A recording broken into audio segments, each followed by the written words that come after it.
కాబట్టి అక్కడ ఇస్తారు తెల్లని వస్త్రాలు. ఇక్కడ ఏం చేస్తున్నారు మనోళ్ళు? ఇక్కడ తెల్లని వస్త్రాలు వేసుకొని సున్నగుట్టి సమాధులు అంటాడు యేసుప్రభు వారు. ఇక్కడ తెల్లని వస్త్రాలు అవసరంలా. ఇక్కడ తెల్లని వస్త్రాలు వేసుకుంటే అది మనం కొనుక్కుండేది. ఇది ఎవరిచ్చేది? ఆయన ధరింపునిస్తాడు. నువ్వు కొనుక్కుండేది కాదు తెల్లని వస్త్రం. నువ్వు కొనుక్కొని తెల్లగా ప్యాంటు షర్ట్ వేసుకొని తెల్ల చీర కట్టుకొని వెళ్ళి నేను పరిశుద్ధనంటే అది కుదరదు. అది దేవుడు అంగీకరించడు.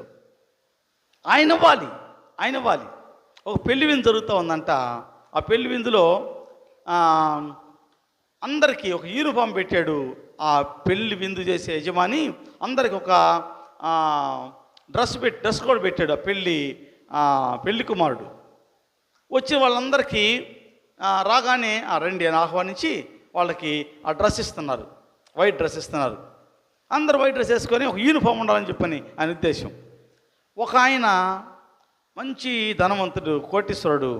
ఆయన ఇచ్చే వైట్ అంగి ఎంత ఉందంటే మహా ఉంటే ఒక 500 600 ఖరీదు ఉంటుంది ఆయన ఇచ్చే అంగి.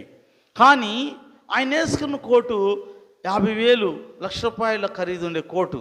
అక్కడికి రాగానే ఏంటయ్యా ఏంటిదంటే యూనిఫామ్ అండి మెల్ల లోపలికంటే నో నాకు యూనిఫామ్ ఉంది. ఎంత అనుకున్నావు ఖరీదు? ఇది ₹1,00,000 అంట.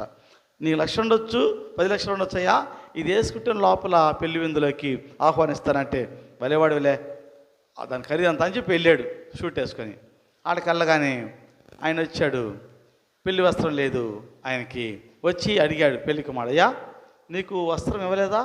ఏది పెళ్లి వస్త్రం అంటే నాకెందుకండి, నాకు దానికంటే ఖరీదైన వస్త్రం ఉంది అంటే, నీ అంత ఖరీదు ఉన్నా నాకు కావాల్సింది నేను ఇచ్చిన వస్త్రం కావాలి, యూనిఫామ్ కావాలి.